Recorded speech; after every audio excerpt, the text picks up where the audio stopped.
सबसे पहले आप सभी लोगों का स्वागत है और आप सभी लोगों का बहुत अभिनंदन कि आपने अपने हेल्थ के बारे में सोचा और आप यहाँ पे जुड़े हो अपने हेल्थ के बारे में आगे सोच के उसमें इम्प्रूवमेंट करने के लिए आप सोच रहे हो। इसके लिए आप सभी का अभिनंदन।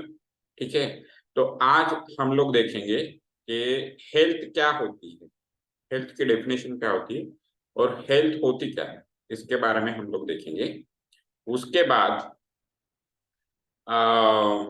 हम लोग देखेंगे कि इस हेल्थ को किस पैरामीटर्स पे समझा जाता है। अगर हम लोग बोलते हैं कि मैं हेल्दी हूँ, तो उसको किस पैरामीटर से, कौन से ऐसे पैरामीटर से जिनको देख के हम लोग बोल सकते हैं कि मैं हेल्दी हूँ। ठीक है, और उसके बाद हम लोग समझेंगे कि हम लोगों को हैप्पी और हेल्दी लाइफ कैसे हम लोग जी सकते हैं। ठीक है, तो नमस्कार, मेरा नाम गोविंद गंगोत्री है। मैं पुणे से बिलोंग करता हूँ और मैं बाय प्रोफेशन एक इंजीनियर हूँ और बाय पैशन में एक वेलनेस कोच हूँ। और हमारा मिशन है इस वर्ल्ड को, इस दुनिया को हेल्दी और हैप्पी बनाना। ये मेरे कोचेस है, डॉक्टर रमा मोरे और डॉक्टर आनंद सर, जिन्होंने मुझे बहुत गाइड किया और मुझे अपने हेल्थ गोल तक पहुंचने के लिए हेल्प किया। तो इस फैमिली को जुड़ने से पहले मेरा 5 किलो वजन ज्यादा था, तो मैंने 5 किलो हेल्दी फैट लॉस किया है।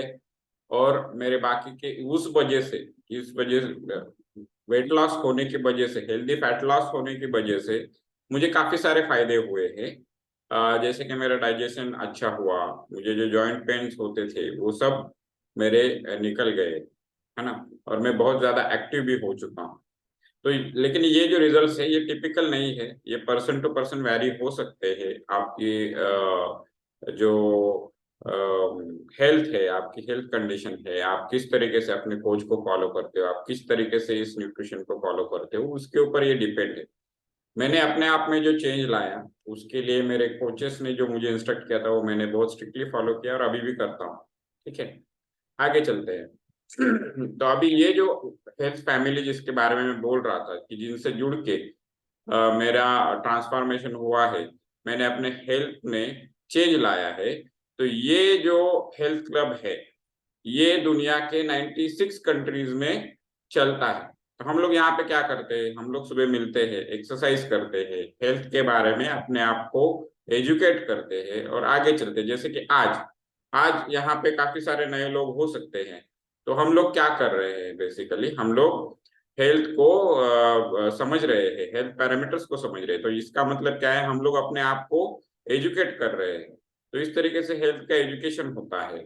अच्छा फूड खाया जाता है, अच्छी हेल्दी एक्टिव लाइफस्टाइल को हमें सीखने को मिलता है इस हेल्थ क्लब में। तो ये 96 कंट्रीज में चलता है। हर रोज लोग सुबह मिलते हैं, एक्सरसाइज करते हैं और ये सारी चीजें, पॉजिटिव चीजें करते हैं।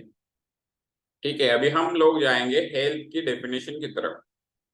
तो वर्ल्ड हेल्थ ऑर्गेनाइजेशन क्या बोलता है?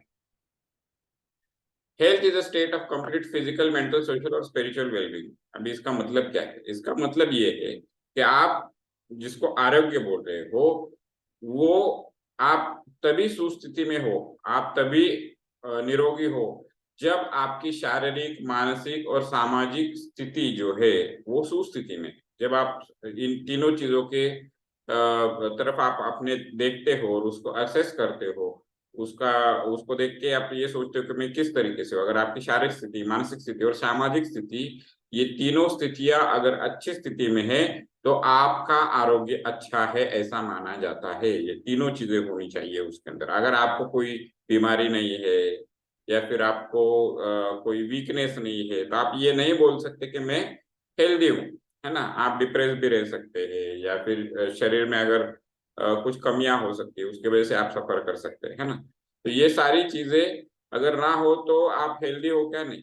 आपको ये तीनों पैरामीटर्स पे मीट करना पड़ेगा, शारीरिक, मानसिक और सामाजिक दृष्टिकोण से आपको सुस्थिति में आना पड़ेगा। तो उसी के लिए इस फैमिली में हम लोग प्रयास करते हैं। तो देखते हैं आपकी प्रायोरिटी क्या है, इसको आपको पहले समझना है।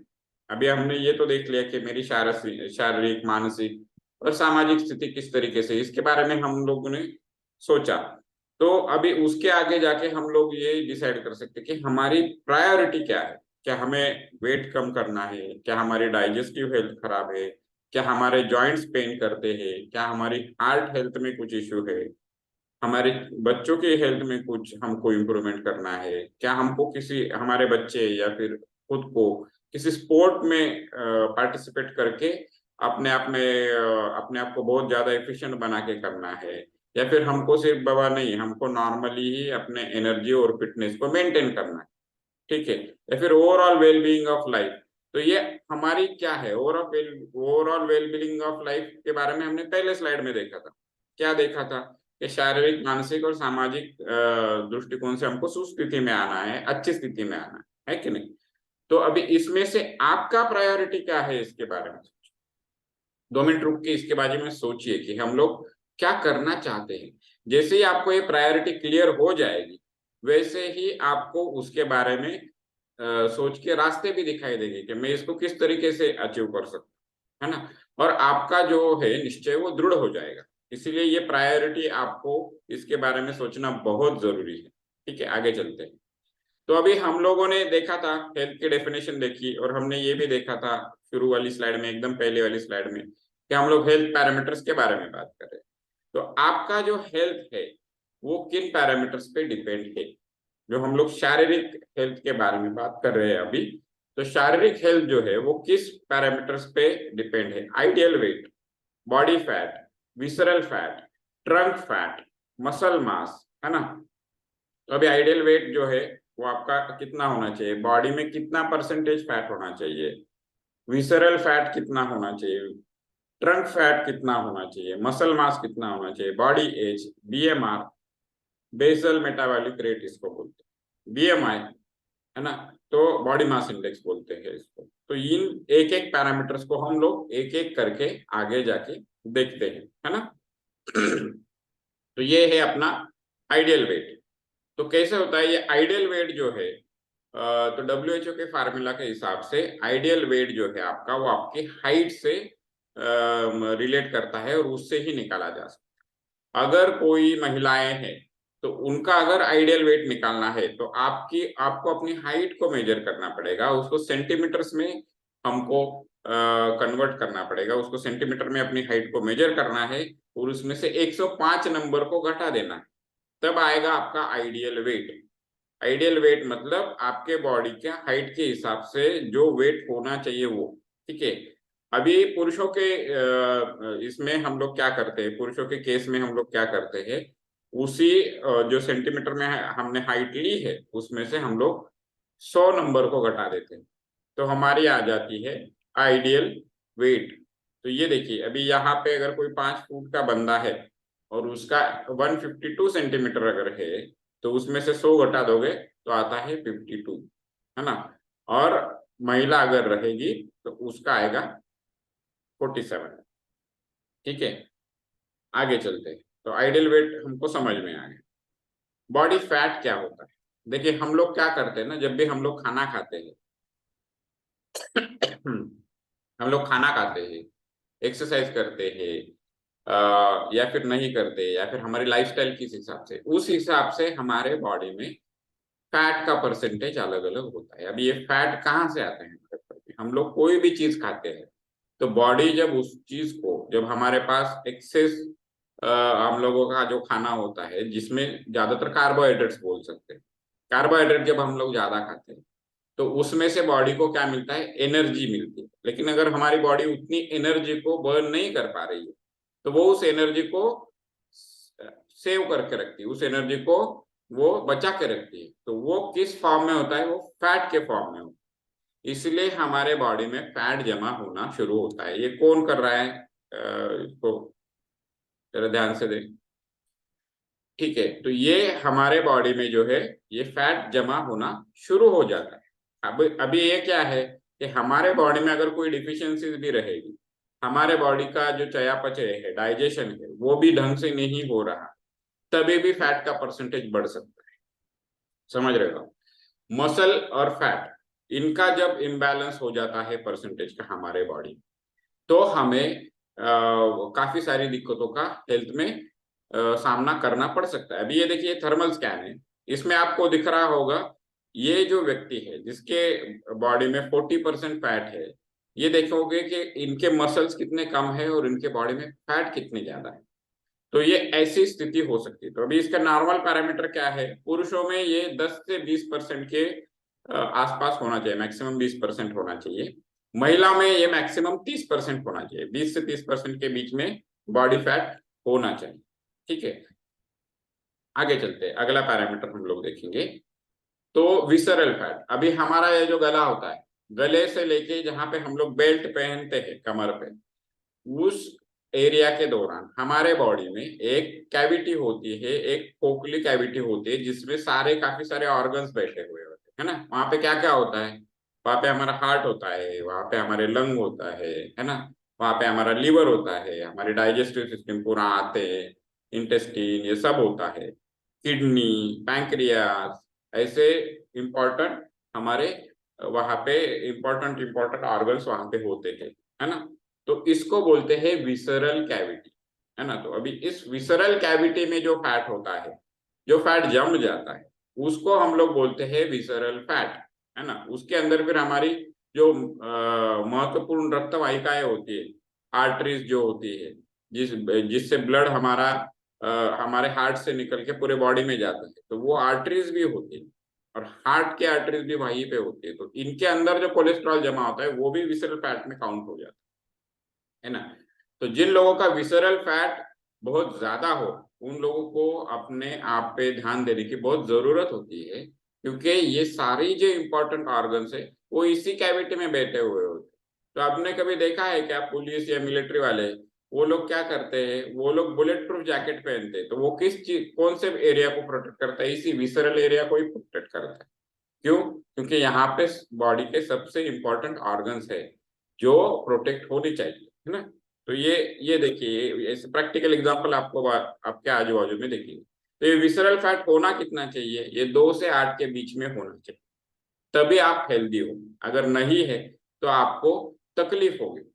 अभी ये देखिए कि हमारे ये जो इंपॉर्टेंट ऑर्गन्स है, इनके ऊपर एक फ्लैट की लेयर होती है, जो एक नॉर्मल लेयर होती है। लेकिन अगर हमारी लाइफस्टाइल अच्छी नहीं है, अगर हमारी लाइफस्टाइल हेल्दी और एक्टिव नहीं है, तो इन ऑर्गन्स के ऊपर ये फैट जमा होना शुरू हो जाते हैं, इसका लेयर जो है वो बढ़ जाता है, और फिर इन ऑर्गन्स का काम करना मुश्किल होता है। ठीक है, अगला पैरामीटर हम लोग देखेंगे। तो अभी ये विसरल फैट के रिलेटेड ही है। अगर आपका विसरल फैट ज्यादा है, नॉर्मल 2 से 8 के बीच में होना चाहिए, और विसरल फैट और ओवरवेट का सीधा सीधा संबंध है। अगर आपका वजन ज्यादा है तो आपका विसरल फैट भी ज्यादा ही होगा।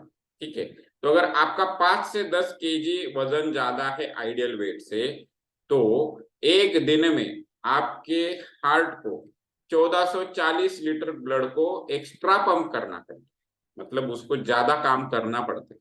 और ये चार्ट देखिए, जैसे जैसे आपका वजन आइडियल वेट से बढ़ता गया, वैसे उतने लीटर्स अपने हार्ट को, उतना ज्यादा ब्लड को पंप करना पड़ता है। यूजुअली क्या होता है ना कि हमारे हार्ट में 1 मिनट में 5 लीटर ब्लड जो है वो सर्कुलेट होता है, एक बार में उतना ब्लड हमारा हार्ट पंप करता है। लेकिन अगर 5 से 10 केजी जो है वो आपका वेट ज्यादा रहेगा, तो पूरे दिन में 24 घंटे में 1440 लीटर तो क्या हो गया, आपका हार्ट जो है उसको ओवर वर्क करना पड़ता है, उसको ज्यादा काम करना पड़ता है जरूरत से ज्यादा।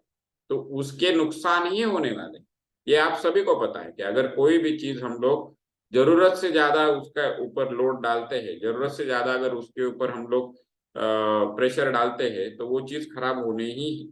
ठीक है, अभी ये जो है इसमें लीवर भी आता है हमारे विसरल कैविटी में, मैंने बताया ना लीवर। तो अभी ये लीवर कैसा होता है, ये लीवर एक स्पंज की तरह होता है। तो हमारा ब्लड जो है वो लीवर में जाता है, और लीवर का टिश्यू में ब्लड सोक होता है, ब्लड, लीवर का टिश्यू ब्लड में पड़ा रहता है, और वो क्या करता है ना, वो किसी स्पंज की तरह उसके अंदर की सारी गंदगी को जो है वो खींच लेता है, और फिर उसको हमारी बॉडी बाहर फेंकती है। तो अगर इस लीवर में फैट जमा हो जाए तो वो ढंग से काम नहीं कर पाएगा, और हमें तकलीफें, अपने अपने हेल्थ की तकलीफें हो सकती है। और हमें अपने हेल्थ में काफी ज्यादा परेशानी को महसूस करना पड़ सकता है। ठीक है, लंग्स। अभी ये जो लंग्स है, इनका काम क्या है? जो हम लोग ब्रीदिंग करते हैं, श्वासोच्छ्वास करते हैं, वो हम लोग क्यों करते हैं? क्योंकि हमारे बॉडी को ऑक्सीजन की जरूरत होती है। ठीक है, तो ये जो लंग्स है, वो हवा के ऑक्सीजन को ब्लड में वो डिजोल्व करते हैं, जिससे हमारी बॉडी चल सके। ठीक है, अगर इस लंग्स पे भी अगर फैट की लेयर जमा हो जाए, तो वो भी ढंग से काम नहीं कर पाए, है ना, और हमको हेल्थ इश्यूज का सामना करना पड़ सकता है। ठीक है, अभी ट्रंक फैट क्या होता है? जो हम लोग बेली फैट बोलते हैं ना, उसको ट्रंक फैट बोलते हैं, है ना, उसी को ट्रंक फैट बोलते हैं, जो हमारे पेट पर की जो चर्बी होती है। तो अगर ये ज्यादा होगी तो हमें क्या तकलीफें हो सकती है? देखिए, हमारे अगर देखा जाए तो हमारे चेस्ट में हमारा हार्ट है और हमारे लंग्स है, बाकी सारे इंपॉर्टेंट ऑर्गन्स ये हमारे ट्रंक में बैठे हुए होते हैं। तो जब हमारी ट्रंक फैट बढ़ती है, तो ब्लड सर्कुलेशन में भी इसका काफी ज्यादा इससे तकलीफ होती है ना। दूसरी बात, हमारे बॉडी का बैलेंस बिगड़ जाता है। तीसरी बात, हमारे जो इंटरनल ऑर्गन्स है उनके ऊपर प्रेशर बनना शुरू हो जाता है ना। जो हमारी एब्डोमिनल कैविटी है उसके अंदर प्रेशर बनना शुरू हो जाता है ज्यादा फैट की वजह से। और ये नॉर्मल ट्रंक फैट 15.2 15.2% तक होना चाहिए। 15% पकड़ लीजिए, 15% तक ही आपका ट्रंक फैट होना चाहिए। अगर उससे ज्यादा है तो उसको कम करने की जरूरत है। ठीक है, अगला पैरामीटर देखेंगे, मसल मास। अभी ये मसल मास जो है, ये क्या है? देखिए, हमारा जो शरीर है वो किन चीजों से बना हुआ है? हड्डियां, मसल्स, जिसको हम लोग मांस बोलते हैं, मांसपेशी बोलते हैं, और फैट, है ना। ये तीन चीजें हैं। ब्लड और बाकी चीजों के बारे में मैं अभी बात नहीं कर रहा। ठीक है, तो मेजरली जो सॉलिड चीजें हैं ये तीन ही है। एक हड्डियां, बोन्स, एक मांस जिसको मसल मास बोलते हैं, और तीसरा होता है फैट, है ना, फैट जिसको चर्बी बोलते हैं। इन तीनों का बैलेंस ढंग से होना चाहिए। अभी हम लोग कोई भी हलचल करते हैं, कोई भी एक्टिविटी करते हैं, हम किसी भी तरीके की मूवमेंट करते हैं, जैसे मैं बात कर रहा हूँ, हाथ हिला रहा हूँ, उंगलियां हिला रहा हूँ, ये सब किस वजह से होता है? ये सब मसल्स की वजह से होता है ना। हम लोग कोई भी वेट उठाते हैं, पानी से भरी बादली उठाते हैं, या फिर हम लोग झुक झुक के सीधा खड़े हो जाते हैं, उसमें भी मसल्स का इंपॉर्टेंस होता है ना। तो हमारी जिंदगी जीने के लिए, अच्छे तरीके से जीने के लिए, कोई भी काम करने के लिए हमारे बॉडी में रिक्वायर्ड मसल मास होना बहुत जरूरी है। मतलब जितना चाहिए उतने मसल्स मिनिमम होने ही चाहिए।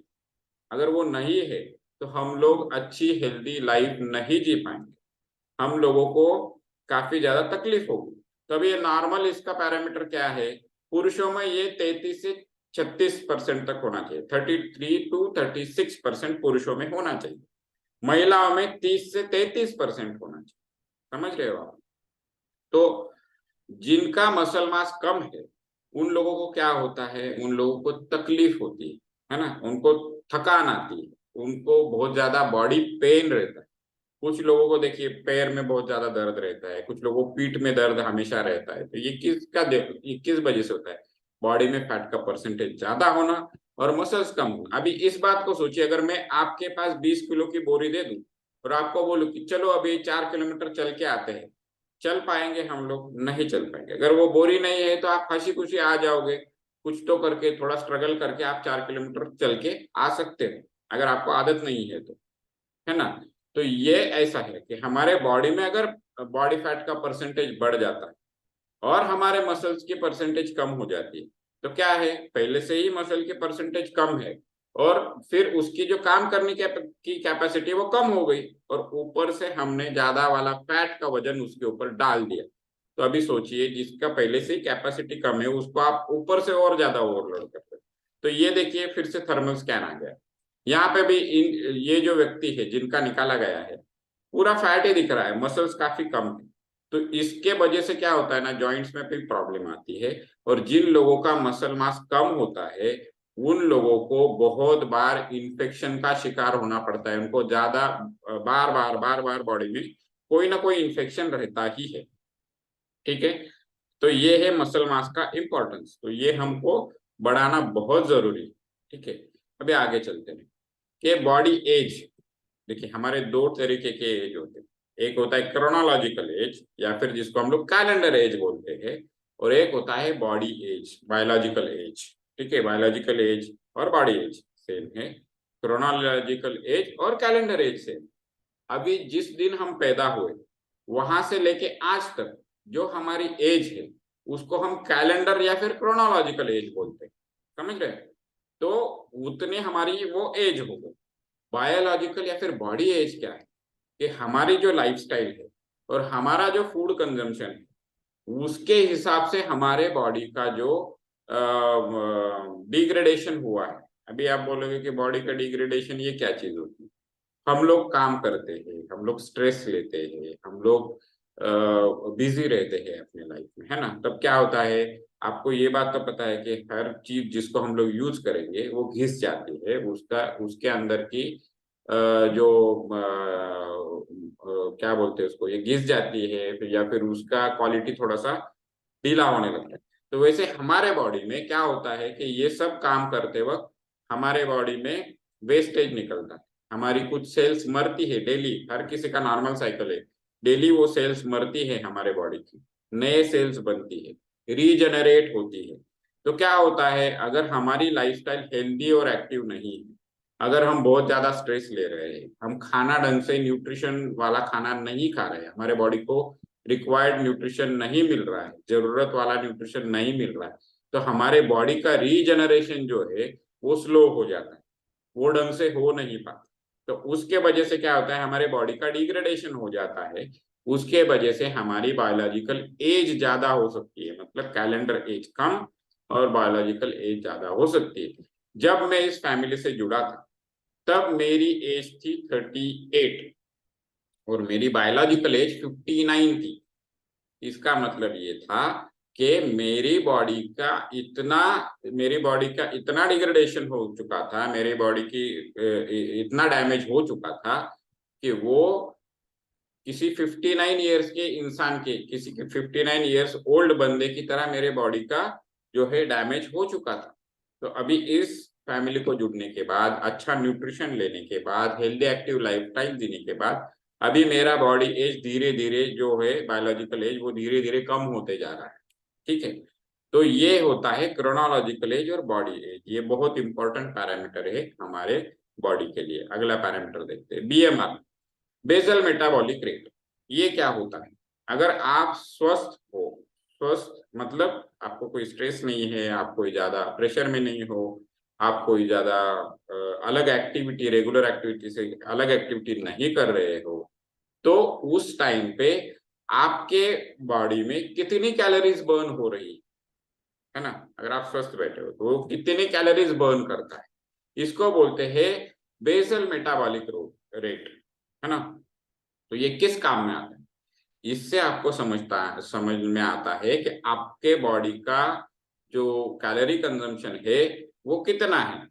अभी इसके साथ अगर आप एक्सरसाइज कर रहे हो तो वो कैलोरी कंजम्पशन भी आप जोड़ सकते हो। सपोज ये ऐसा समझिए कि आप रोज 6 किलोमीटर चलने जाते हो, 6 किलोमीटर में कितनी कैलोरीज बर्न होगी, तो उसको इस बेसल मेटाबॉलिक रेट के साथ जोड़ देंगे तो आपको पता चलेगा कि आपका कैलोरी इंटेक कितना है। और फिर आप ये देखना चाहिए कि मैं दिन भर में कितना खाता हूँ, दिन भर में कितना खाता हूँ या खाती हूँ, और कितना कैलोरी इंटेक कर रही हूँ या कर रहा हूँ। तो उसको अगर आप कंपेयर करोगे तो आपको पता चलेगा कि एक्सेस आप बॉडी में कितना डाल रहे हो, और वही एक्सेस आगे जाके सारी तकलीफें ये करने वाला है आपके लिए, सारी तकलीफों को लाने वाला है आपके बॉडी में, वो आपके बॉडी में फैट का परसेंटेज बढ़ा देगा, राइट? तो ये जो है ये कैलोरी मैनेजमेंट के लिए बीएमआर बहुत इंपॉर्टेंट चीज। आगे चलते हैं, बीएमआई, बॉडी मास इंडेक्स, ये बहुत सारे लोगों को पता हो कि, क्योंकि कैसा होता है, हम लोग जब भी जो लोग काम करते हैं उनके कंपनीज में वगैरह ये हेल्थ चेकअप हर साल होते हैं, या फिर हम लोग घर में भी है तो भी ये हेल्थ चेकअप, इसका ये बीएमआई बहुत सारे लोगों को पता है, कभी ना कभी किसी ने किया ये हुआ। बॉडी मास इंडेक्स ये किस चीज पे डिपेंड होता है, ये आपकी हाइट, वेट और एज के ऊपर डिपेंड होता है। ठीक है, तो अगर आपका जो बॉडी मास इंडेक्स है वो 18 से 20 है तो आप अंडर वेट हो, है ना? तो आप अंडर वेट हो। इन लोगों को, अंडरवेट लोगों को कौन सी तकलीफें हो सकती है? उनको डाइजेस्टिव प्रॉब्लम हो सकता है, वीकनेस हो सकता है, क्रोनिक फटिक। क्रोनिक फटिक का मतलब क्या है कि आप उनको हमेशा थकान रहेगी, वो सोए खाए पिए उठे कुछ भी करे, उनको थकान हमेशा रहने ही वाली है। वो 12 घंटे भी सो ले फिर भी उनको थकान रहेगी। उनको कितना भी शांति से आरामदायक कमरे में सुला दो, दूसरे दिन वो वही बोलेंगे, अरे मेरी नींद नहीं हुई, मुझे बहुत थकान आ गई है ना। स्ट्रेस और एंजाइटी होता है, ये लोग बहुत ज्यादा जल्दी स्ट्रेस में आ जाते हैं, प्रेशर में आ जाते हैं, एंग्शियस होते हैं, क्या होगा कैसे होगा। खुद एक डर मन में रहता है इनके कि अरे ये ऐसे तो नहीं होगा वैसे तो नहीं होगा, है ना। निगेटिव थिंकिंग ज्यादा होता है, हार्मोनल डिस्फंक्शन होता है, इन लोगों को हार्मोनल इम्बैलेंस हो सकता है ना। आइडियल बीएमआई क्या है? 20 से 23 के बीच। इसमें महिलाएं अगर है तो उनको नॉर्मल मेंस्ट्रुएशन साइकिल हो सकता है। स्ट्रेस जो है, सभी लोग पुरुष या महिलाएं स्ट्रेस को हैंडल कर सकते हैं। देखिए ये होता ही है, स्ट्रेस क्यों आता है? आप किसी ऐसी सिचुएशन में हो जो आपके लिए नई है, किसी भी सिचुएशन में आप नए हो और आपको पता नहीं है कि इसके ऊपर मैं कैसे रिएक्ट करूं, तो उस वक्त क्या करता है हम लोग, हमारा दिमाग काम करते रहता है, डिफरेंट डिफरेंट हमारे जो उसके लिए रिस्पॉन्सेस है उनको ये कैलकुलेट करते हैं। तो इसके वजह से क्या होता है? स्ट्रेस आता है। अगर ये हम लोग ढंग से नहीं कर पा रहे थे तो हमें स्ट्रेस महसूस होता है। वाइटैलिटी मतलब क्या है? वाइटैलिटी का मतलब क्या है कि बॉडी के सारे फंक्शन अच्छे से काम करते हैं, सारे ऑर्गन्स हेल्दी रहते हैं, उसको बोलते हैं वाइटैलिटी, है ना। Resistance to illness, good physical condition, right. तो रेजिस्टेंस टू इलनेस मतलब, जैसे मैंने आपको पहली वाली स्लाइड में जब मसल मास बता रहा था तब मैंने बताया कि अगर आपका मसल मास कम है तो आपको जल्दी जल्दी इन्फेक्शन होते रहेंगे, छोटे मोटे इन्फेक्शन आपके बॉडी में हमेशा रहेगी, ठीक है। अगर आप ओवरवेट हो तो आपका बीएमआई रहेगा 23 से 25। अगर आप ओवरवेट हो यानी थोड़ा वजन ज्यादा है आपका, तो आपको कौन सी तकलीफें हो सकती है? फटीग हो सकता है। फटीग माने वही कि काम किया थकान रह गई, दूसरे दिन भी वही थकान वैसे ही है, आप काम कर रहे हो फिर से थकान है, इसको बोलते हैं फटीग, है ना। हमेशा के लिए थकान रहना। ऐसा नहीं है कि आज हम लोग चलो कहीं घूमने गए थे, कहीं ट्रेकिंग करने चले गए तो वापस आ गए, थकान आ गई, दूसरे दिन उठ के हमको फ्रेश लग रहा है, तो दैट इज नॉट फटीग, उसको फटीग नहीं बोलते। फटीग मतलब डेली का रेगुलर काम करके जो थकान हमेशा बनी रहती है उसको फटीग बोलते हैं। डाइजेस्टिव प्रॉब्लम होता है, लोगों को अच्छे से खाना नहीं पचता है, गैसेस होना, बर्ब्स आना, है ना, जलन होना, हार्ट बर्न जिसको बोलते हैं, छाती में जलन होना खाने के बाद, है ना, एसिडिटी रहना, इसको बोलते हैं डाइजेस्टिव प्रॉब्लम। ये कब आता है ना, जब आपके बॉडी में कुछ भी इम्बैलेंस हो, आपको ये डाइजेस्टिव प्रॉब्लम आना ही आना है, ठीक है। वेरिकोज वेन्स, अभी ये काफी सारे लोगों को पता होगा जो ओवरवेट। वेरिकोज वेन्स मतलब आपके जो पैर होते हैं उसमें ऐसी ग्रीन या नीली कलर की आपको रक्तवाहिका दिखती है, ब्लड वेसल्स दिखती है, और फिर उन जगहों पे पेन भी बहुत ज्यादा होता है, इसको वेरिकोज वेन बोलते हैं, है ना। तो ये ऐसी तकलीफ आपको हो सकती है, अगर आपको ऐसी तकलीफ है तो आप ओवरवेट कैटेगरी में हो। 25 से 28 अगर आपका बीएमआई है तो वो ओबेस कहा जाता है, ओबेसिटी की एक ग्रेड है, ग्रेड 1, है ना। तो ओबेसिटी की ग्रेड 1, 2, 3 होता है, अभी यहाँ पे ग्रेड 1 और ग्रेड 3 को दिखाया गया है, ठीक है। तो आप ओबेसिटी ग्रेड 1 में अगर हो तो आपको कौन सी तकलीफें हो सकती है? आपको डायबिटीज हो सकती है ना, डायबिटीज के चांसेस बढ़ जाते हैं, हाइपरटेंशन के चांसेस बढ़ जाते हैं। अभी ये हाइपरटेंशन क्या है? हाई ब्लड प्रेशर को हाइपरटेंशन बोलते हैं, तो इसके चांसेस बढ़ जाते हैं। कार्डियोवैस्कुलर जो डिसीजेस है वो हो जाते हैं। अभी आप बोलोगे कार्डियोवैस्कुलर क्या चीज है? मैंने आपको बताया विसरल कैविटी क्या होती है, गले से लेके हमारे कमर के जहाँ पे बेल्ट पहनते हैं वहां पे जो कैविटी है हमारे बॉडी में उसको विसरल कैविटी बोलते हैं, है ना। तो उसके अंदर हमारा हार्ट होता है और ये हार्ट हमेशा ब्लड को पंप करते रहता है और वो ब्लड पूरे बॉडी में सर्कुलेट होता है, इसको बोलते हैं। और हमारा जो लंग है वो भी उसमें होता है कि लंग से हम लोग ब्रीदिंग करते हैं और हार्ट भी चलता है, तो इस चीज को बोलते हैं कार्डियोवैस्कुलर सिस्टम, समझ रहे हो, जिससे हमारा लंग्स, हार्ट और जो हमारा जो ब्लड फ्लो है पूरा। अगर ये जो बोलते हैं ना लोग, बहुत सारे लोग आपको बोलते हैं कि मुझे हार्ट ब्लॉकेज हो गए, हमारा ये अभी ये हाइपरटेंशन जो है ये भी कार्डियोवैस्कुलर डिसऑर्डर की, कार्डियोवैस्कुलर डिसीज ही है, ये भी एक बीमारी है कार्डियोवैस्कुलर, है ना। तो ये बहुत इंपॉर्टेंट चीज है जो हमको समझनी चाहिए कि अगर हम लोग ओबेस है तो इस सिस्टम पे, कार्डियोवास्कुलर सिस्टम पे आपको तकलीफें होने वाली है जो जानलेवा हो सकती है, ठीक है। जिसमें ब्लड क्लॉट्स भी कुछ लोगों को हो सकते हैं, स्ट्रोक आना, स्ट्रोक मतलब पैरालिसिस, या फिर जो ब्लड ब्रेन में ये होता है ना, कुछ लोग बोलते हैं दिमाग की नस फट जाना, ये सारी चीजें। जॉइंट पेन हो सकता है, इन लोगों को जॉइंट पेन तो हाँ होना ही है, ये तो समझ लीजिए। क्यों? क्योंकि आपके बॉडी में फैट ज्यादा है, मसल्स कम है, तो फिर जो बॉडी के जॉइंट्स है, घुटने, पैर, पैरों के अंदर भी हड्डियां और जॉइंट्स होती है, नीचे जो पैर होते हैं हमारे उनके अंदर, तो इनके अंदर लोड आना ही है, एक्स्ट्रा वाला वजन आप उसके ऊपर डालते हो, है ना। आर्थराइटिस हो सकता है। आर्थराइटिस मतलब क्या होता है, हमारे जो जॉइंट्स होते हैं उसके बीच में गद्दियां होती है, वो गद्दियां घिस के फिर हमारे जो बोन से एक दूसरे पे घिसना शुरू हो जाते हैं, उसको आर्थराइटिस बोलते हैं, ठीक है। अभी जो ओबेसिटी ग्रेड 3 में है, उनको मैक्सिमम रिस्क रहता है डायबिटीज का, कैंसर का, हार्ट डिसीज का, और प्री मैच्योर डेथ होने के इनके चांसेस बहुत ज्यादा बढ़ जाते हैं। और ये जो है ओवरवेट से लेके ओबेसिटी ग्रेड 3 तक के लोग कभी भी हेल्थी लाइफस्टाइल नहीं जी पाएंगे, कभी भी हेल्थी नहीं रह पाएंगे, उनको कोई ना कोई शरीर में तकलीफ होगी। समझ रहे हैं आप? तो अभी देखिए इम्पैक्ट ऑफ गुड न्यूट्रिशन और हेल्दी लाइफस्टाइल, ये अगर आप देखोगे तो यहाँ पे सबसे ये जो है आइकॉनिक है, ये है हमारे अनिल कपूर साहब। अगर आप देखोगे तो कितने यंग और हेल्दी दिख रहे हैं। ऐसा क्यों है? क्योंकि वो न्यूट्रिशन अच्छे से अच्छा न्यूट्रिशियस खाना खाते होंगे और हेल्दी लाइफस्टाइल को चूज करते होंगे। अभी ये फरहान अख्तर है, आप देखिए अपने बगल वाले एक्टर के साथ अगर आप देखोगे तो दोनों का एज सेम है, लेकिन कितना डिफरेंस दिख रहा है। तो ये सब सेलिब्रिटीज को अगर आप ढंग से देखोगे, शिल्पा शेट्टी और स्मृति ईरानी हो गई, है ना, दोनों का एज 41, तो 41 एज में ये दोनों ऐसे दिख रहे थे। तो ऐसा क्यों होता है? कुछ लोग यंग दिखते हैं और कुछ लोग, तो ये जो बॉडी एज के बारे में हम लोग बात कर रहे थे ना, तो ये हो गया कि अगर आपका न्यूट्रिशन, हेल्दी न्यूट्रिशन आप खा रहे हो और लाइफस्टाइल अच्छी रख रहे हो, तो आप यंग दिखोगे, क्योंकि आपके बॉडी का रीजनरेशन फास्ट होगा। ठीक है। अभी करंट हेल्थ सिनारियो जो है, अभी यहाँ पे प्रोफेसर अनूप मिश्रा हैं, जिन्होंने एम्स के और टेक्सास यूनिवर्सिटी के कोलैबोरेशन में एक स्टडी किया था, जिसमें इन्होंने क्या बताया है, इन्होंने बताया है कि 65% अर्बन इंडियन और 32% के जो हमारे रूरल, 32% जो रूरल इंडियंस है वो ओवरवेट। अभी अर्बन इंडियन का मतलब क्या है? जो लोग शहरों में रहते हैं।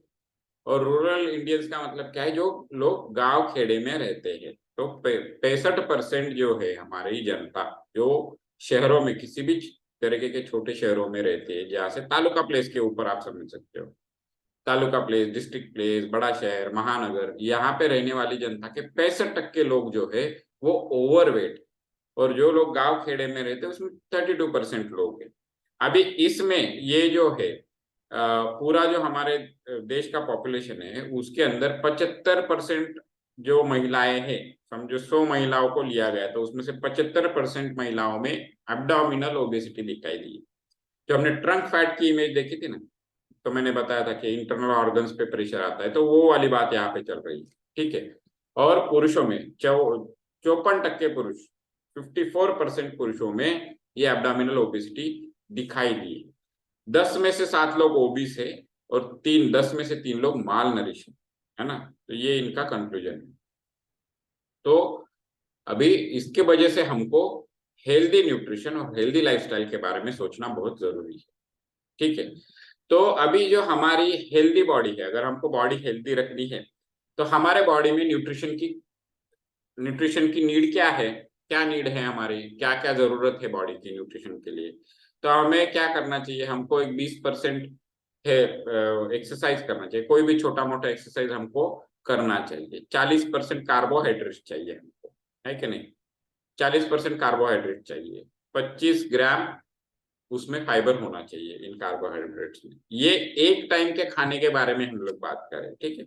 हमने ढंग से पानी पीना चाहिए। हमारे बॉडी एज के हिसाब से अपने अपने कोचेस से बात कर लो, बॉडी वेट के हिसाब से, नॉट एज, बॉडी वेट के हिसाब से आपको कितना पानी पीना चाहिए। हमारे एक खाने में 30% प्रोटीन होना ही चाहिए। हमको 8 घंटे की नींद लेनी ही चाहिए। हमारे एक खाने में 30% फैट होने चाहिए और उसमें ओमेगा 3 होना चाहिए, मतलब गुड फैट, गुड कोलेस्ट्रॉल होना चाहिए। विटामिन और मिनरल्स का प्रॉपर हमको इनटेक मिलना चाहिए, डेली जितना चाहिए बॉडी को जरूरत है उतना फाइटोन्यूट्रिएंट्स होने चाहिए।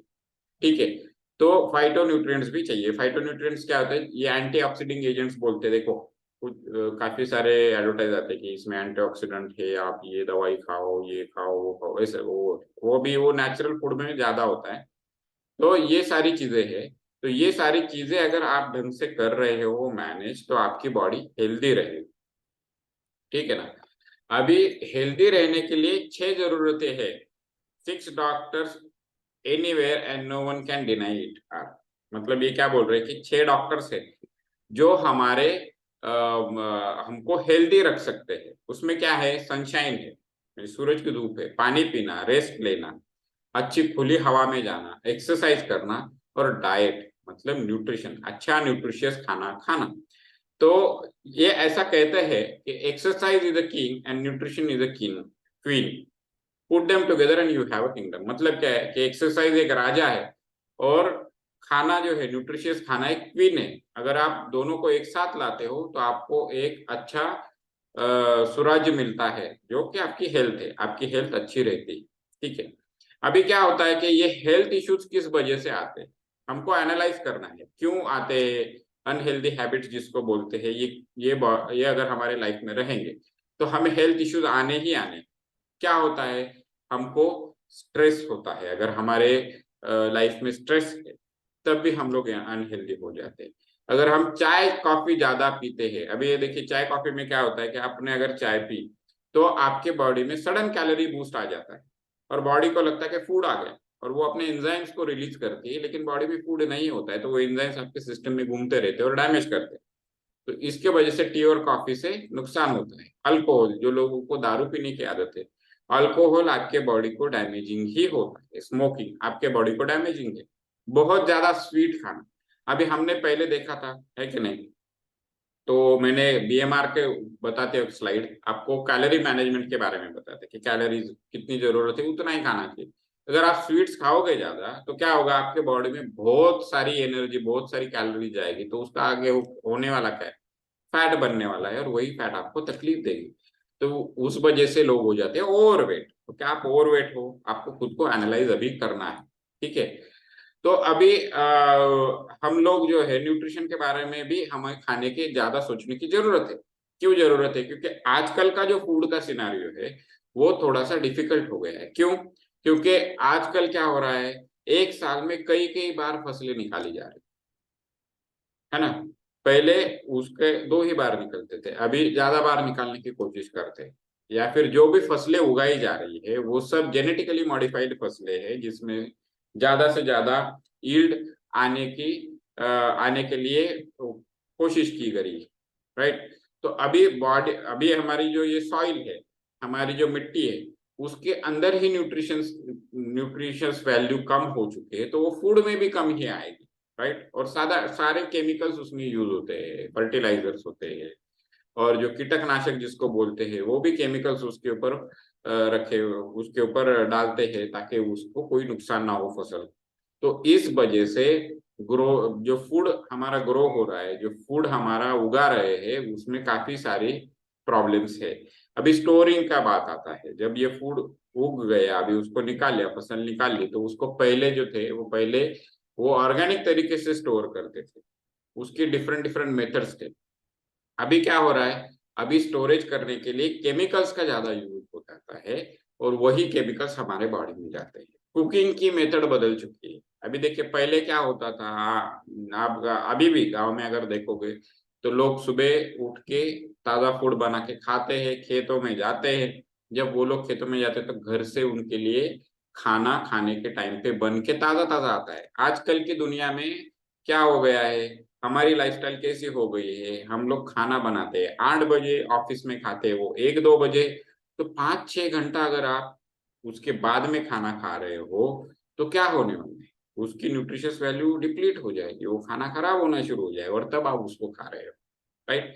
दूसरी बात, पहले कैसे थे, चूल्हे पे खाना बनता था, तब टेम्परेचर कम होता था, खाना ज्यादा देर तक पकता था, तो वो पक जाता था। अभी क्या हो जाता है कि अभी हम लोग गैस वगैरह यूज करते हैं, हाई हीट है, उससे खाना पकता है, पकता नहीं है, है ना। तो ये सारी चीजें है।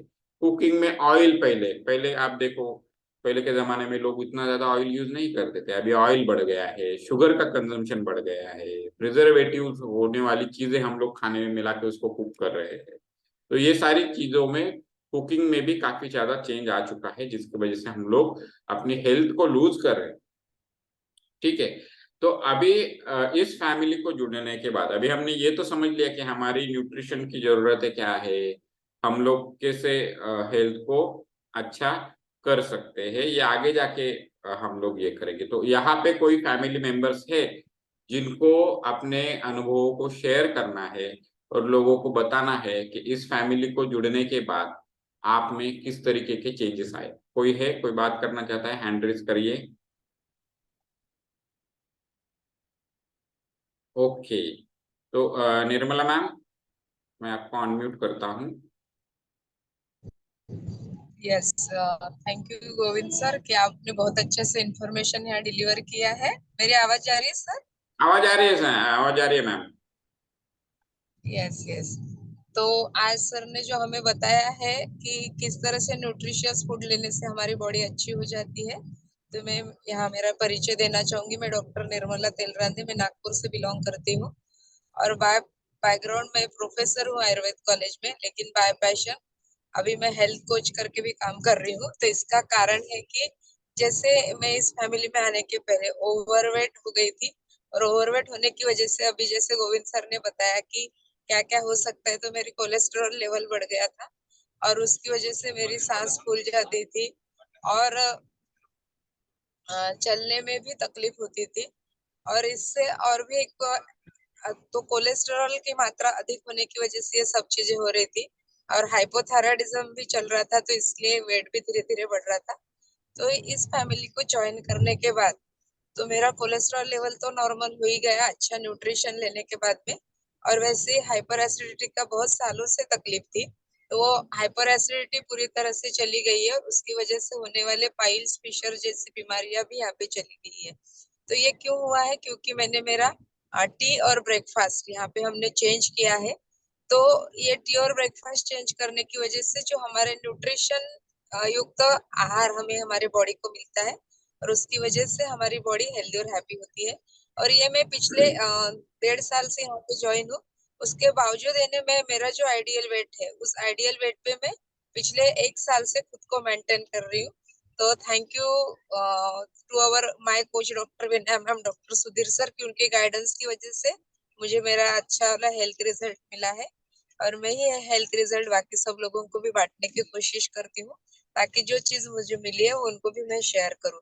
और ये न्यूट्रिशन सिर्फ मैं अकेले नहीं लेती हूँ, तो मेरे ऑल फैमिली मेंबर्स, मेरे बच्चे, मेरे हस्बैंड, मेरे मम्मी पापा, सास ससुर, सभी लोग इसको कंज्यूम करते हैं, मेरी भाई बहन। तो इतना अच्छा ब्यूटीफुल न्यूट्रिशन की वजह से बहुत अच्छा रिजल्ट यहाँ पे आया है। Thank you sir. Thank you ma'am, thank you, इतना टाइम निकाल के ट्रैवलिंग में होने के बावजूद आपने आपका रिजल्ट शेयर किया है। नेक्स्ट हम जाएंगे रमा मैम के पास। Yes, good morning all. Myself doctor Rama Anand More और मैं परंडा से बिलोंग करती हूँ और परंडा में मेरा 18 ईयर से 30 बेड का हॉस्पिटल है।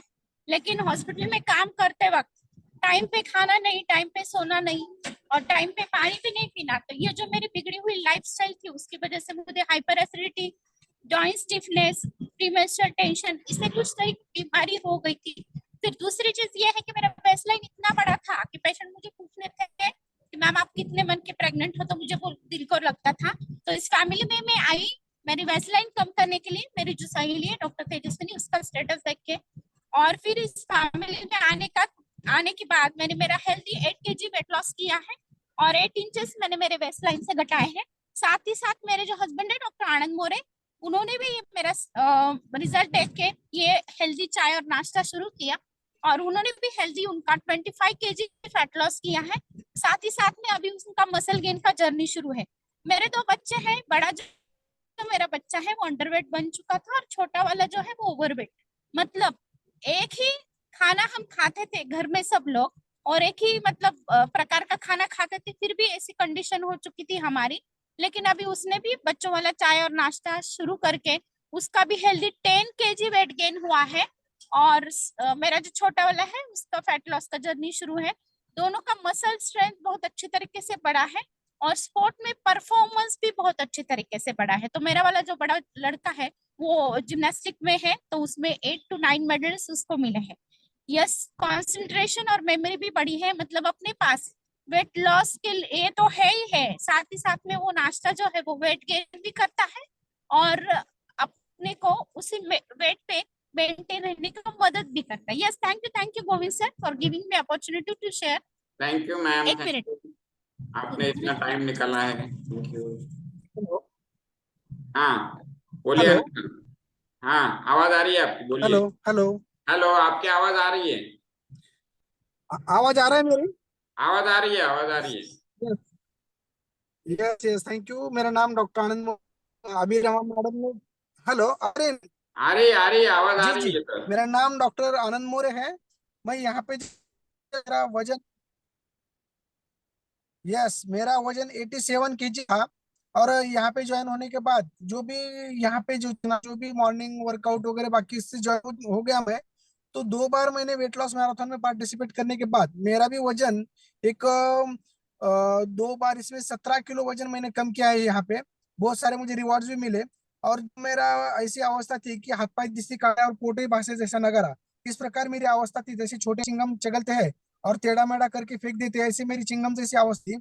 लेकिन यहाँ पे आने के बाद जो चिंगम का जो ट्रांसफॉर्मेशन हुआ सिंगम तक का, ये इसी चाय नाश्ता जो अपना फोरम है उसकी वजह से हुआ। और जब मेरा वेट 87 किलो था तो मेरा थोड़ा बीपी, शुगर और कोलेस्ट्रॉल लेवल भी थोड़ा हेयर साइड पर रहता था। लेकिन अब मेरा नॉर्मल हो चुका है यहाँ पे बाद। और इसलिए तो जो आपणाशी ठावे वो इतरांना सांगावे आणि शहाणे करून सोडावे सकळ जन, या संत उक्तीप्रमाणे मी पण जे आपल्या हेल्थ बास्केट फोरमचा जो काही मिशन है, to make the world healthier by changing people's life, इससे जुड़ के हम भी लोगों की मदद कर रहे हैं और खुद में ट्रांसफॉर्मेशन लाके लोगों को भी हेल्प करने के लिए हम कोशिश करते हैं। Yes, thank you very much sir. Thank you sir, thank you. Travelling में होने के बावजूद आपने टाइम दे के सबको एक्सपीरियंस शेयर किया। अभी हम लोग जाएंगे अनुपमा जोशी मैम के पास। मैम अनम्यूट करिएगा। Yes, good morning all of you. Govind सरने खूपच मस्त त्यांनी आता सगळी माहिती सांगितलेली आपल्याला सगळ्यांना. म्हणजे अगदी जसं हर्ष सर नेहमी म्हणत असतात, आता सगळे आपले लोक डॉक्टर झाले, त्याप्रमाणे गोविंद सर एक डॉक्टर सारखी सगळी माहिती खूप चांगल्या प्रकारे सांगतायत. आणि माझा रिझल्ट सांगायचा, मी अनुपमा जोशी, मी औरंगाबादहून बिलॉंग करते. आणि मी इथे या फॅमिलीत 1.5 वर्ष, मागच्या 1.5 वर्षापासून आहे. आणि माझं सगळ्यात महत्वाचं म्हणजे वेट आणि वाढलेलं पोट. खूप असं माझं आणि बाकीचे हेल्थ इश्यू माझे भरपूर होते. त्यामुळे मला काय करावं हे समजत नव्हतं, कारण भरपूर डॉक्टर्स, भरपूर माझे स्पेशालिस्टकडे सगळं माझ्या ट्रीटमेंट झालेल्या होत्या. मला ॲसिडिटीचा खूप त्रास होता आणि ॲसिडिटीमुळे डॉक्टर म्हणत होते, की अंगावर जी इचिंग होती ती मला खूप त्रासदायक होती. आणि त्यामुळे बाकीचेही हेल्थ प्रॉब्लेम मला सुरू झालेले होते. वेट असल्यामुळे टाचेचे प्रॉब्लेम, टाच दुखत होती. पोट तर वाढलेलंच होतं. टाच, गुडघे, कंबर हे सगळेच त्रास होतो आणि त्यामुळे ॲसिडिटी आणि बाकीचे लेडीजचे प्रॉब्लेमही मला खूप होते. पण मी खूप कंटाळले होते सगळ्या गोष्टीला, की बाकीचं मेडिकल घेऊन एवढं माझ्या पोटात मेडिकल झालं होतं, की एक मोठ्या डॉक्टर म्हणत होते, की मोठं मेडिकल झालंय तुमच्या पोटात. त्यामुळे बाकीचे इश्यू मग अंगावर खाज येणे, बाकीच्या गोष्टी ड्राय होणे, त्वचा खूप ड्राय झालेली होती. खूप कंटाळले होते मग ह्या मेडिकलला. मी आता वाटत होतं कुठलंच असं एकही टॅबलेट घ्यायला नकोय.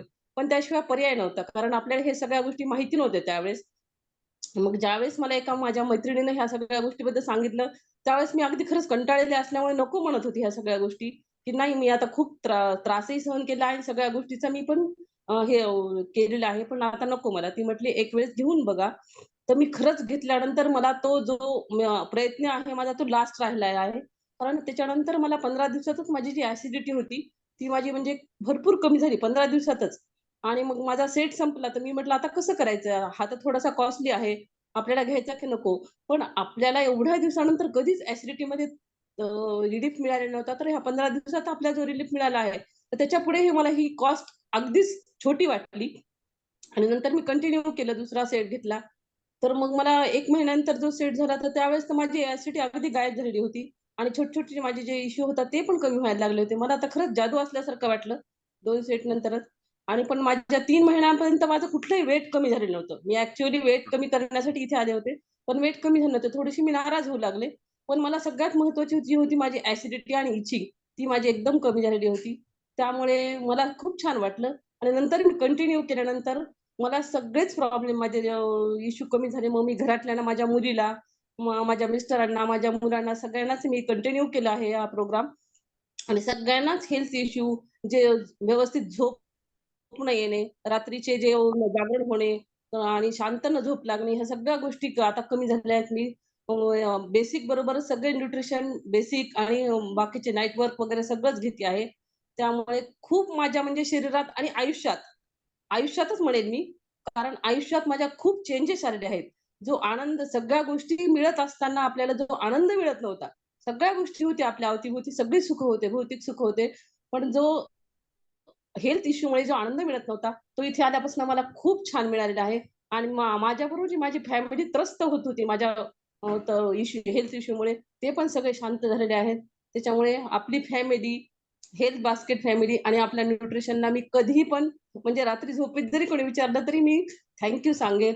कारण खूप मला त्याचा अनुभव आलेला आहे आणि खूप छान एक्सपिरियन्स आलेला आहे. त्यामुळे मी बाकीच्यांना, माझी जी तळमळ आहे ही मी बाकीच्यांना सांगते आणि माझे फॅमिली मेंबर सुद्धा सगळे म्हणजे हॅपी आहेत. त्यामुळे थँक्यू मॅडम, खूप थँक्यू. थँक्यू. आणि फार महत्वाची गोष्ट तुम्ही सांगितली की जर आपली हेल्थ व्यवस्थित नसेल तर आयुष्यात जे कमवले त्याचा आपण काही आनंद घेऊ शकत नाही. थँक्यू. रविवार असूनही वेळ काढून तुम्ही बोलताय. पुढे जाऊयात आता आपण प्रमिला डहाके मॅम कडे जाऊयात आणि पटकन त्यांचा 1-2 मिनिटात आपण त्यांचाही रिझल्ट ऐकूयात. मॅम अनम्यूट करा.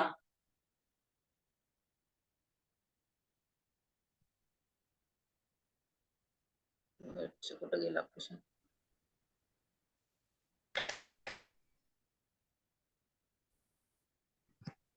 नाही होत आहे ना.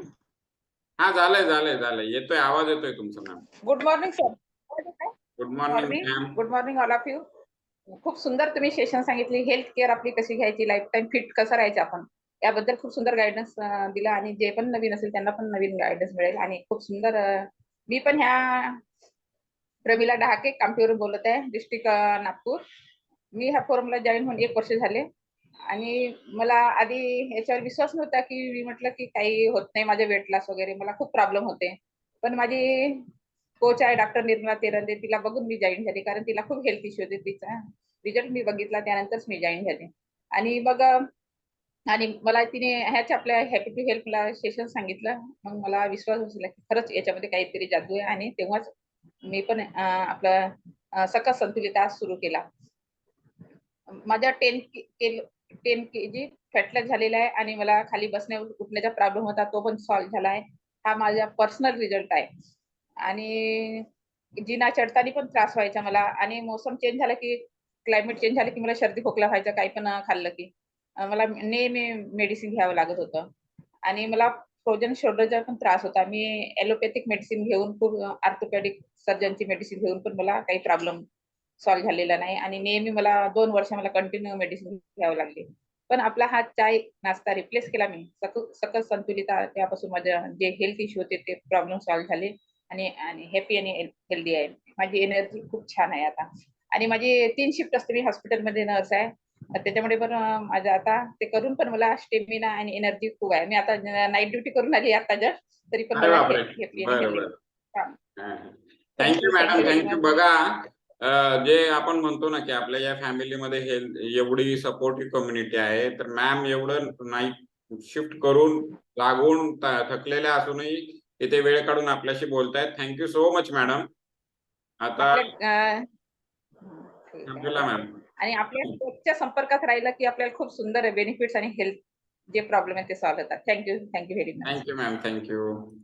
बघा, सगळ्यांनी, काही लोक ट्रॅव्हल मध्ये आहेत आणि आता बघा मॅम तर त्यांचं नाईट शिफ्ट करून आलेले आहेत, तरीही लोक इथे किती म्हणजे त्यांना मदत करण्याची किती इच्छा आहे की त्यांनी हे सगळं शेअर करतायत. ठीक आहे, आता आपण आपल्या प्रेझेंटेशन मध्ये पुढे जाऊयात. तर पुढे जाण्याच्या आधी मी एक गोष्ट सांगू इच्छितो की आता तुम्ही ऐकलं असेल, एवढे सगळे अनुभव तुम्ही ऐकले असतील आणि ये आपने सुने होंगे सारे अनुभव, और ये अनुभव सुनने के बाद आपको आपने ये भी सुना हो कि अरे मुझे ये तकलीफ थी, वो ठीक हो गया, ये ठीक हो गया। ये कोई मेडिसिनल प्रोग्राम नहीं है, इस बात को पहले समझ लीजिए। ये कोई मेडिसिनल प्रोग्राम नहीं है, ये सिर्फ वेट लॉस के लिए, ये जो हम लोग न्यूट्रिशन ले रहे हैं, ये वेट लॉस के लिए आपको मदद करेगा। और जब आपका वेट लॉस होता है, आपके बॉडी की जो डैमेजेस भर के आते हैं, तो उसका इफेक्ट ये होता है कि आपकी जो बाकी की सारे इश्यूज है उनमें आपको करेक्टिव आपको वो सब दिखता है, उसमें आपको इम्प्रूवमेंट दिखता है। तो अभी यहाँ पे आपने देखा होगा कि सब लोग बोल रहे थे चाय नाश्ता चाय नाश्ता, तो ये क्या है हम लोग समझेंगे, ठीक है। तो एक मिनट, हाँ, तो ये चाय नाश्ता जो है जिसके बारे में सब लोग बोल रहे थे, ये एक सेलुलर न्यूट्रिशन है। जो अभी आप बोलोगे कि ये सेलुलर क्या होता है ना, न्यूट्रिशन तो सब लोग समझते हैं, लेकिन सेलुलर न्यूट्रिशन क्या होता है। तो हमारी जो बॉडी होती है वो हमारे ऑर्गन से बनती है, और हर एक ऑर्गन, अगर हम लोग एकदम बेसिक में चले जाए, हम लोग ऑर्गन के अंदर अंदर अंदर ऑर्गन के अंदर टिश्यू होते हैं, और फिर टिश्यू के अंदर होते हैं सेल्स। तो अगर हम लोग ऐसे समझिए कि हमारी बॉडी एक इमारत की तरह है, तो उस इमारत में लगने वाली ईंटें जो है वो है हमारी सेल्स। तो इन सेल्स को पोषण मिलना बहुत जरूरी है ना, तो भी ये अच्छे से काम कर पाएगी, तभी ये अच्छे से रीजनरेट हो पाएगी, और तभी हमारी बॉडी जो है वो हेल्दी रह पाएगी।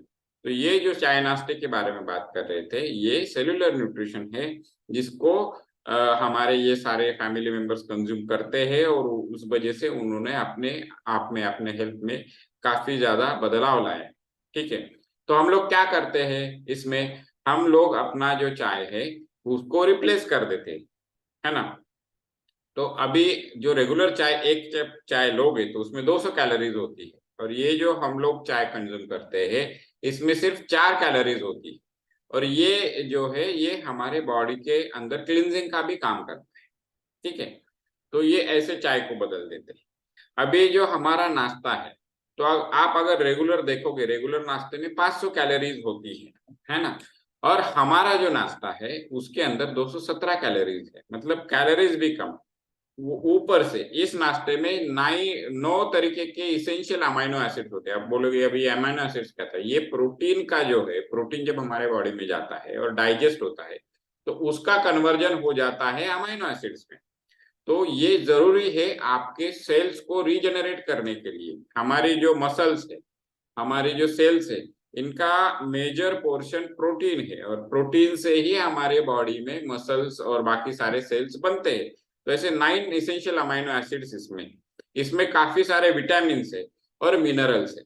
अभी एक बात सोचिए कि कम कैलोरी में आप ये सारा जो बैलेंस डाइट ले रहे हो, हमारा जो ये नाश्ता है ये लेते हो, तो क्या होता है कि ऐसा नहीं है कि सिर्फ आपको विटामिन से मिल रहे हैं या फिर मिनरल से मिल रहे हैं, इन सभी का कॉम्बिनेशन आपको मिल रहा है, ताकि सारी जो चीजें आप कंज्यूम कर रहे हो ये नाश्ते की, तो ये सारी चीजों को 100% आपके बॉडी में ये एब्सॉर्ब हो जाए और 100% इसका यूटिलाइजेशन हो जाए, ठीक है ना।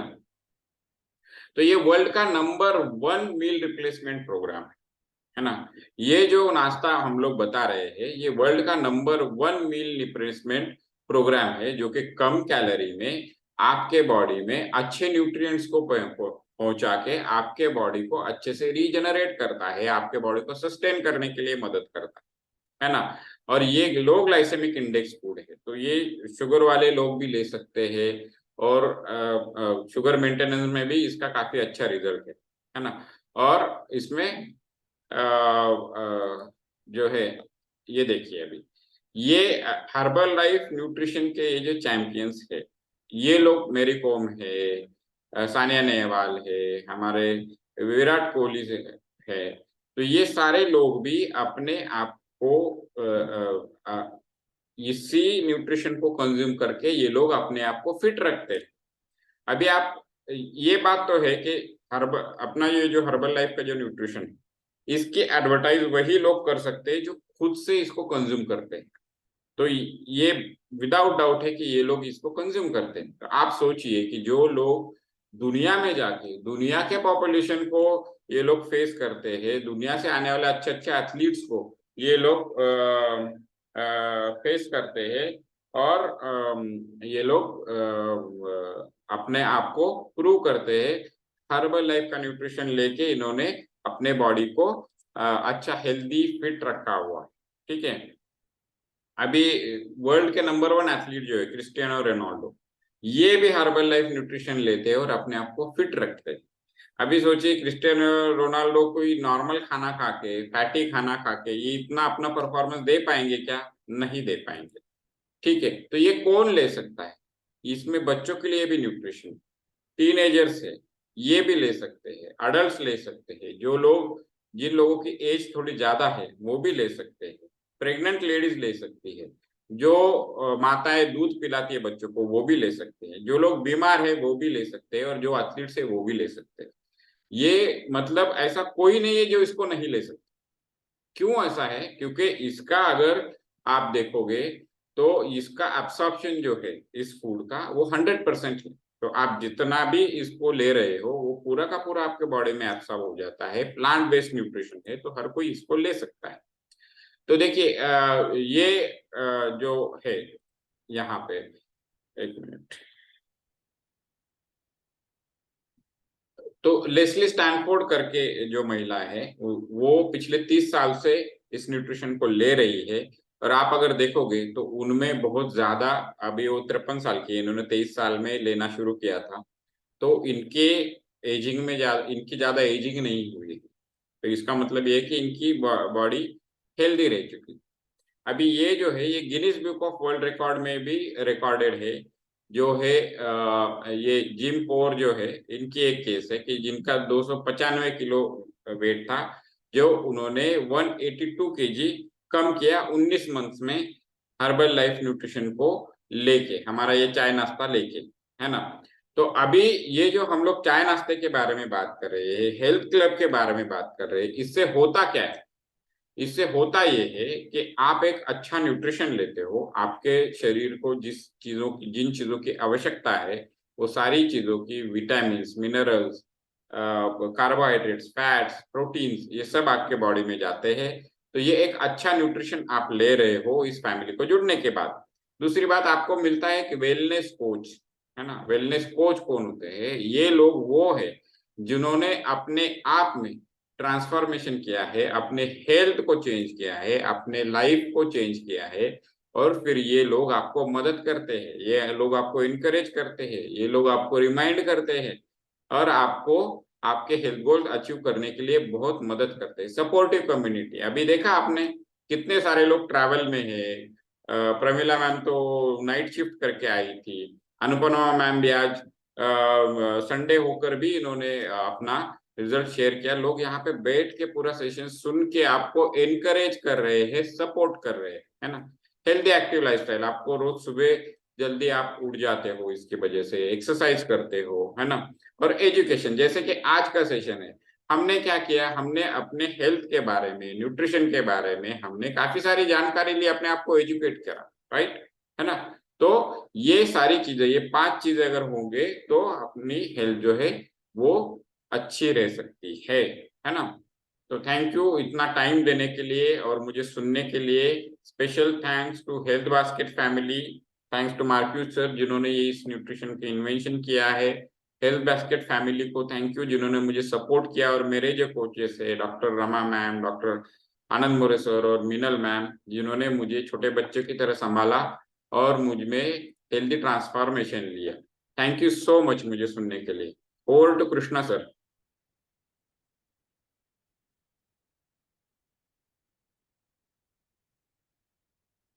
कृष्णा सर, अच्छा, I think so Krishna sir का कोई टेक्निकल प्रॉब्लम है। किसी को कोई सवाल है? अभी किसी को कोई सवाल है, कुछ पूछना है?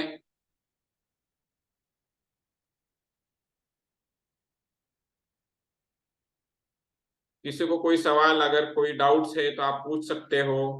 आप अपना हैंड रेज कर सकते हो या फिर अपना कैमरा ऑन करके हाथ को वेव कर सकते हो। नहीं? ठीक है, मुझे सुनने के लिए धन्यवाद। और अपने जिन्होंने भी आपको ये लिंक दिया था उनसे आप बात करिए, अपना हेल्थ चेकअप करवाइए, उनसे बात करके आप कैसे हेल्दी हो सकते हो ये देखिए। Thank you, have a good day.